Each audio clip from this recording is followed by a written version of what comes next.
Bonjour à toutes et à tous. Vraiment, je suis confus d'être en retard, mais je devais terminer l'enregistrement de mon émission à 18 heures à la maison de la radio. J'ai commandé un moto-taxi pour la première fois de ma vie et j'ai compté sur des effets relativistes qui ne se sont pas produits. Voilà.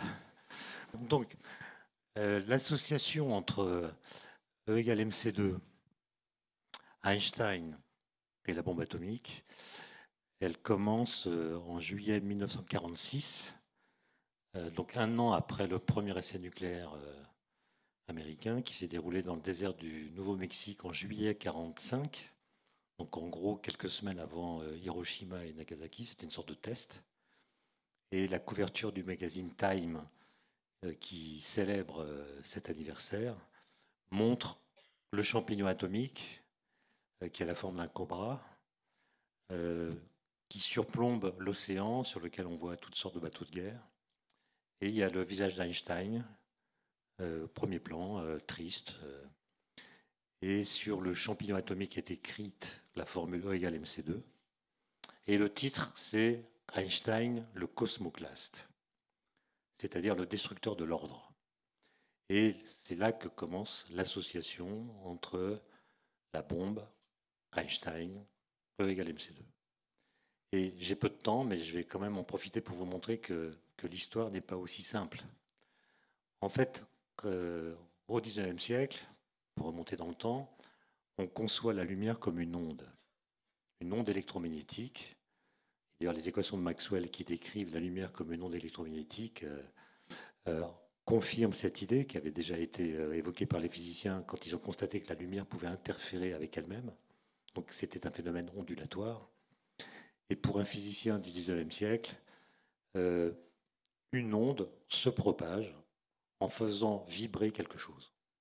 Par exemple, le son, onde acoustique, se propage en faisant vibrer la pression de l'air que le son traverse ou bien d'un autre milieu. Mais si on fait le vide dans une enceinte, le son ne s'y propage plus. Donc, une onde a besoin d'un support. Et ces physiciens se sont dit, bah, pour la lumière, c'est la même chose. C'est un phénomène ondulatoire, donc elle vibre ou elle fait vibrer quelque chose lors de sa propagation. Et ce quelque chose qu'elle fait vibrer, ils lui ont donné un nom, ils l'ont appelé l'éther luminifère. Donc l'éther qui porte la lumière. Et se sont posé la question, dans la deuxième moitié du XIXe siècle, quelles sont les propriétés de l'éther? Est-ce que c'est un milieu solide? Est-ce qu'il est élastique? Est-ce qu'il est pesant? Etc. Et à partir de 1895, en s'appuyant sur les équations de Maxwell, ils déduisent que, en fait, l'éther n'a aucune propriété physique. Il est comme une sorte d'espace. Mais quand même, il a une propriété singulière qui est qu'il doit être absolument immobile. Donc l'éther luminifère constitue un référentiel absolu. Et tous les corps qui sont présents dans l'univers ont un certain mouvement par rapport à lui. Par exemple, la Terre.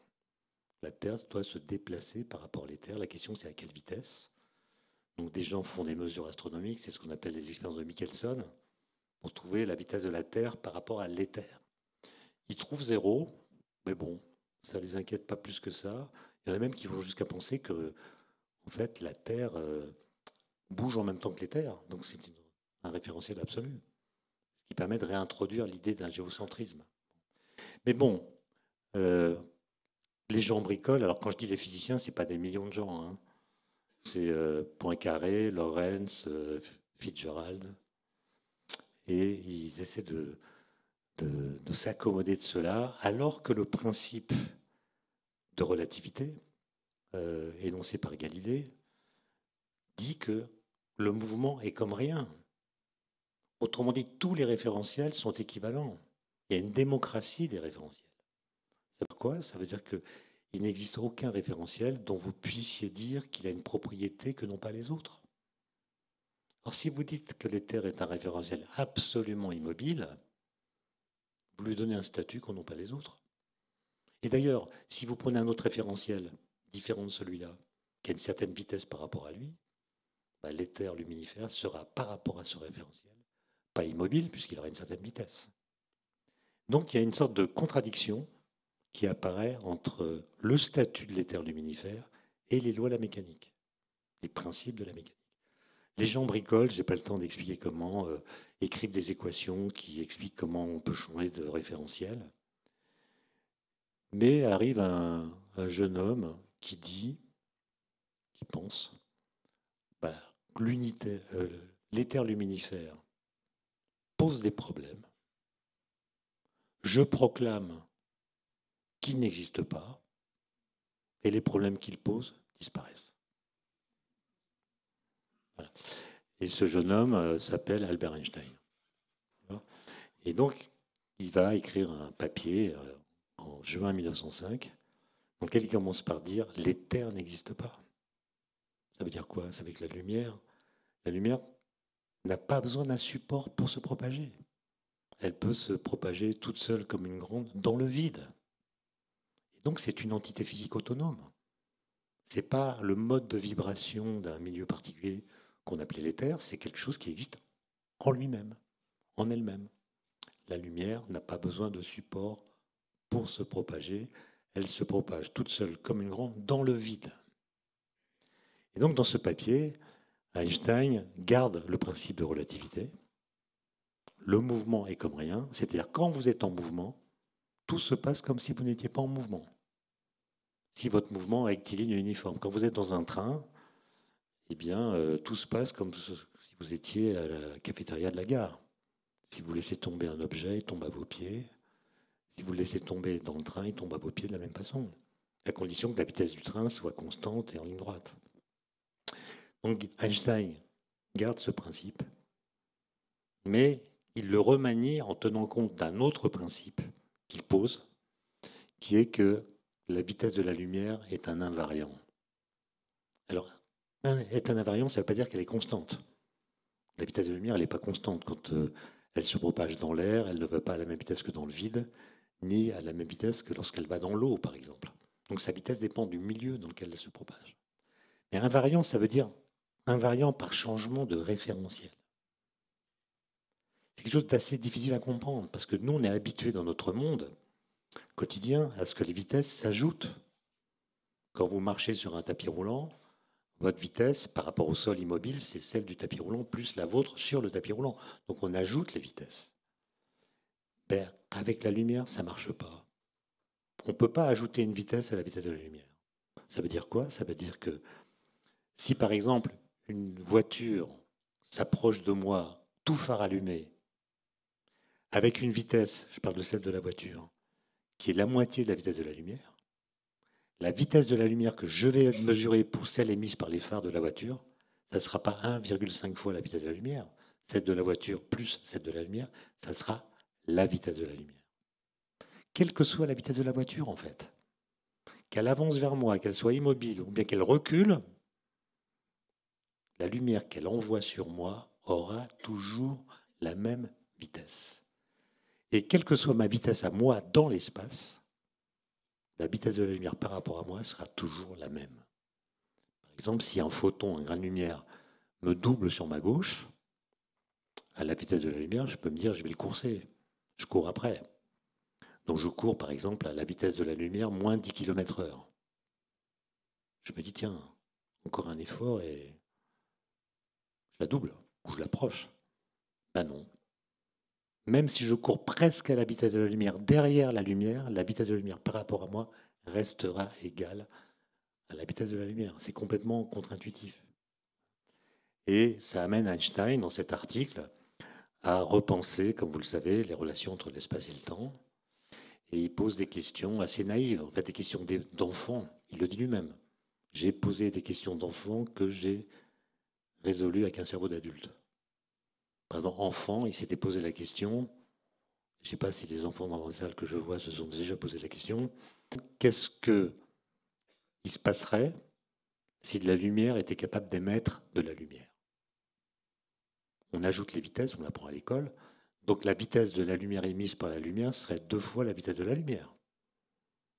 Oui, mais si la lumière émise émet à son tour de la lumière, quelle sera la vitesse de la lumière émise par la lumière émise?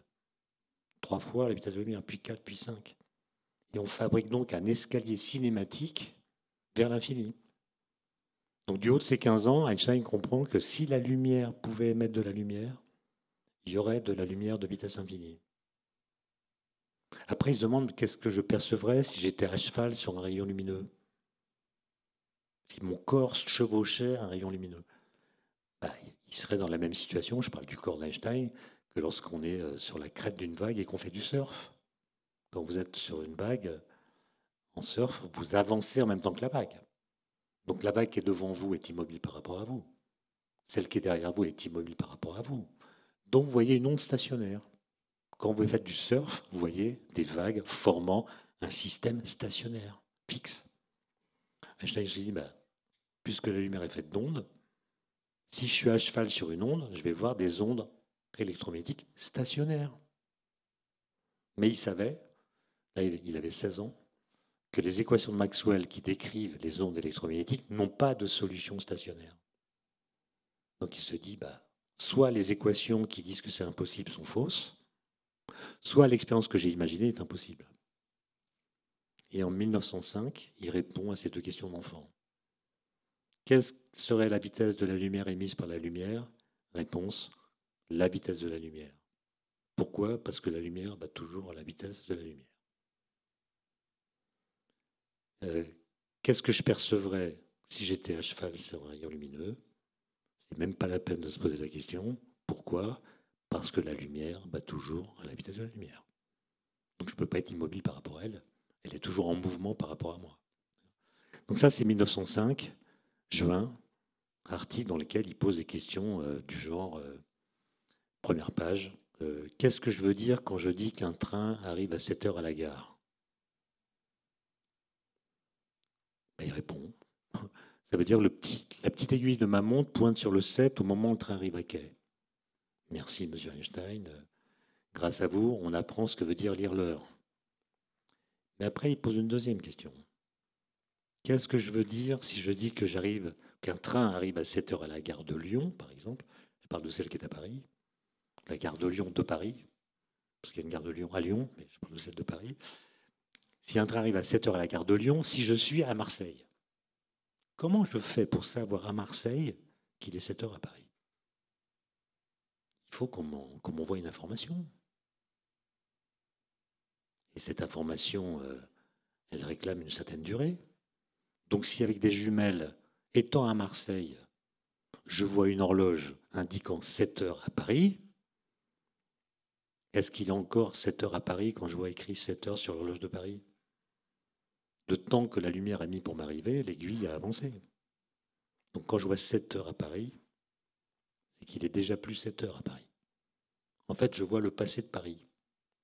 Ce qui doit plaire aux Marseillais d'ailleurs. Je dis n'importe quoi. J'ai une journée compliquée, je dis n'importe quoi. Mais tout ce que je dis est vrai. Hein. Et il y a une troisième question. Qu'est-ce que je veux dire quand je dis qu'un train arrive à 7 heures à la gare de Lyon si moi, je suis en déplacement par rapport à la gare de Lyon? Et là, tout le monde est mort. Voilà une question que personne ne s'était jamais posée, puisque tout le monde est persuadé, au motif que nos montres ne se désynchronisent pas les unes par rapport aux autres. Par exemple, aujourd'hui, j'avais rendez-vous. Bon, alors, ce n'est pas le bon exemple. Bref, si on prend rendez-vous avec quelqu'un pendant 15 jours à une certaine heure, eh bien, on s'y retrouve s'il n'y a pas de problème de transport. On s'y retrouve à l'heure dite, quels que soient les mouvements qu'on a effectués dans l'espace. On peut prendre l'avion, on peut prendre le train. Ça ne désynchronise pas ma montre de celle de la personne avec qui j'ai rendez-vous. J'en déduis quoi? Que le temps est universel, il est le même pour tout le monde, et il est absolu puisqu'il ne dépend pas du mouvement. Et on vit tous avec cette idée. Mais cette idée, c'est ce que montre Einstein en 1905, elle est fausse. Elle est vraie dans notre monde parce que nos vitesses de déplacement sont négligeables par rapport à la vitesse de la lumière. Si nos trains allaient à des vitesses relativistes, même 10% de la vitesse de la lumière, on ne pourrait pas prendre de rendez-vous. Si, on pourrait en prendre, mais je serais en retard. Voilà. Bon, et alors, il publie ça en 1905. C'est le 4e papier révolutionnaire qu'il écrit dans la même année. 4 papiers qui portent sur des sujets différents, et à chaque fois, il apporte la révolution. À l'époque, il faut le signaler, Einstein, il n'a pas de poste universitaire, hein, il n'a pas de thèse, il est inconnu du monde académique. Il travaille comme ingénieur des brevets au bureau de la propriété intellectuelle de Berne. Et d'ailleurs, il examine surtout les brevets d'ingénieurs suisses et allemands qui sont déposés là pour essayer de synchroniser les horloges à distance. Puisque les gens prennent le train, on veut que les gens aient sur leur montre une indication horaire qui corresponde à l'horaire qu'on trouve dans les gares. On veut unifier le pays du point de vue chronométrique. Donc ça demande une technique. Comment on fait pour que l'heure soit la même partout? Et c'est en examinant ces brevets que Einstein comprend qu'il y a un problème à l'époque dans l'interprétation de l'électromagnétisme autour de cette question de l'éther. Bon, à ce moment-là, donc fin juin, il est père de famille, il est épuisé en fait, il est épuisé psychiquement. Et sa femme, Milena, le voit et après moult discussions, arrive à le convaincre de partir en vacances chez sa belle famille. Ce qui pour certains maris est une opération qui n'est pas toujours évidente. En Serbie, il ne connaissait pas ses beaux-parents et il part donc en vacances au mois d'août. Einstein, c'est quelqu'un qui rumine. Il n'a pas beaucoup d'idées, mais il va au bout des idées qu'il a. Et au mois d'août, il écrit une lettre à son ami Habicht et il lui dit je me demande s'il n'y a pas un lien entre l'inertie et la masse et la vitesse de la lumière. Et au mois de septembre, en rentrant de vacances, il publie un article qui n'est même pas un article, en fait, c'est une annexe de l'article de juin, qui fait moins de 3 pages, dans lequel il y a la formule E égale mc2, écrite avec d'autres lettres, puisqu'à l'époque, on notait la vitesse de la lumière avec un grand V. Donc si vous lisez l'article, vous le trouvez sur Internet, vous verrez qu'il n'y a pas la formule E égale mc2 qu'il a réécrite en 1912, quand on lui a demandé de produire le manuscrit de cet article de 1905, il n'avait pas conservé, donc il a réécrit avec d'autres notations. C'est la petite histoire. Et en fait, le calcul qu'il fait est très simple. Il prend un corps qu'on chauffe, un métal. Vous chauffez un corps, par exemple un radiateur. Le radiateur chauffé, il émet de la lumière. Si la température est basse, comme un radiateur comme ici, la température, c'est quelques dizaines de degrés Celsius. Et la lumière qu'émet le radiateur, c'est la lumière infrarouge, la lumière qu'on ne voit pas. Mais si on chauffait le métal à des températures encore plus élevées, la lumière émise serait visible. Puis si on chauffait encore plus, elle serait ultraviolette, puis même rayons X, etc. Bref, un corps qu'on chauffe émet de la lumière. La lumière, comme vous le savez, transporte de l'énergie. Mais elle n'a pas de masse. Donc un corps qu'on chauffe émet de la lumière qui prive ce corps d'énergie, mais sans le priver de masse, puisque la lumière n'a pas de masse. Donc un corps émet de l'énergie sans perdre de masse. Ben, ce raisonnement est faux. Parce que si on applique les conséquences de la relativité qu'il a découverte au mois de juin à la situation que je viens de décrire, eh bien, on montre que si un corps perd de l'énergie sous forme lumineuse, il perd de la masse dans une quantité qui est l'énergie perdue divisée par le carré de la vitesse de la lumière. C. Alors pourquoi C apparaît là? Parce qu'il a supposé que le corps perdait de l'énergie en émettant de la lumière. Donc dans les calculs, vous verrez, il décrit ce qu'on appelle des ondes électromagnétiques, et dans leur description mathématique, C apparaît. Donc ce qui fait que C apparaît dans la formule E égale mc2, c'est le fait que le corps perd de l'énergie sous forme lumineuse. Il y a des historiens qui disent que Einstein n'est peut-être pas le premier à avoir trouvé cette formule, qu'en fait on peut la déduire directement des équations de Maxwell. Bon, il y a des gens qui disent que Schrödinger, un des pères fondateurs de la physique quantique, en 1904 à Vienne. Ah bon? Combien? 2-30. Alors, je suis désolé, vraiment désolé, vous n'allez rien comprendre. Alors, Qu'est-ce que je disais? Bref, là où est le génie d'Einstein, c'est pas d'avoir écrit le premier cette formule. Peut-être que d'autres l'ont écrite. Mais une fois qu'il l'a écrite, il termine son article par deux petites phrases qui montrent le génie du Gugus. Il dit, cette formule doit demeurer vraie, même si aucune lumière n'est présente dans la façon qu'a le corps de perdre de l'énergie. Donc, la vitesse de la lumière, là, n'a rien à voir avec la lumière. Ça devient une constante universelle de la physique qui intervient dans tous les phénomènes physiques, même ceux dans lesquels il n'y a pas de lumière. Et il ajoute, dernière phrase, les sels de radium récemment découverts par Madame Curie, tout près d'ici, doivent en apporter la preuve. Point final. C'est ça la révolution. Ça veut dire qu'un corps qui a une masse contient une énergie qu'on calcule en faisant intervenir une vitesse, même si le corps est immobile.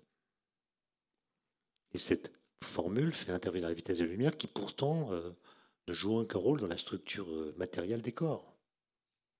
Et quand vous faites le calcul, c'est une quantité énorme. Calculer l'énergie contenue dans 1 gramme de matière. 1 gramme de matière, c'est en gros la quantité de matière qui a été transformée en énergie dans l'explosion d'Hiroshima. 1 seul gramme. Vous voyez les effets produits. Et donc 1 gramme de matière, calculé 10-3 kg, multiplié par le carré de la vitesse de la lumière, vous allez voir en joules, puis en calories, que ça contient beaucoup plus d'énergie que tout ce que votre métabolisme quotidien réclame pendant toute votre vie. Or, à chaque repas, on mange 1 kilo de matière. Donc la question que vous avez discutée entre vous pendant cette nuit entière, c'est pourquoi on mange autant. Ensuite, les implications philosophiques de cette formule sont innombrables. Par exemple, dans notre esprit, dans le monde que nous habitons, les notions d'objet et de mouvement, les concepts d'objet et de mouvement sont différents. Un objet peut être en mouvement, mais le mouvement en lui-même n'est pas un objet. Cette séparation est fausse. Si vous faites des collisions de particules à haute énergie, comme on fait au CERN, vous avez vu des images, des clichés du LHC, par exemple. Les deux protons qui entrent en collision dans un détecteur, et vous voyez des traces laissées dans le détecteur qui sont laissées là par des centaines, voire des milliers de particules. Quand vous mesurez la somme des masses de toutes ces particules créées par la collision, vous trouvez des milliers de fois plus que la somme des masses des deux protons incidents. Et à l'école, on continue à nous dire que la masse se conserve, au passage. En fait, vous avez une création de masse. Comment expliquer ça? En disant que l'énergie cinétique des particules incidentes se convertit en matière, en objet. Et donc, c'est la vitesse des protons incidents qui devient des particules. C'est incroyable. Une propriété d'objet devient un objet. C'est aussi fou que si je vous disais que la hauteur de la tour Eiffel peut engendrer l'Arc de Triomphe et 2 trottinettes. Ou bien que la vitesse d'un taxi peut engendrer un vélo. On n'a jamais vu ça dans le monde macroscopique. Donc on peut transformer de l'énergie en masse. Transformer de la masse en énergie, c'est plus difficile. C'est très difficile de faire disparaître complètement la masse. Mais on peut le faire un peu. Par exemple, en 1938, par hasard, on a découvert que l'uranium, un isotope de l'uranium qui s'appelle l'uranium 235, percuté par un neutron, peut se couper en deux. Ce qu'on appelle la fission nucléaire. Et la somme des masses des atomes produits par la fission d'un atome d'uranium est plus petite que la masse d'un noyau d'uranium. Donc, dans cette opération, il y a de la masse qui a disparu. Elle s'est convertie en énergie. C'est l'inverse des accélérateurs. Dans un accélérateur, c'est l'énergie qui devient de la masse. Dans un réacteur nucléaire, c'est la masse qui devient de l'énergie. Elle s'est transformée en énergie cinétique emportée par les produits de fission de l'atome d'uranium. Grâce à ça qu'on chauffe de l'eau et qu'on qu'on fait de l'électricité. Mais je vous sens impatiente. Bon, j'ai dit à peu près un quart de ce que j'aurais dû dire, mais voilà, je suis désolé. Voilà, il faut extraire la masse qui est là pour la convertir en énergie dans le couloir.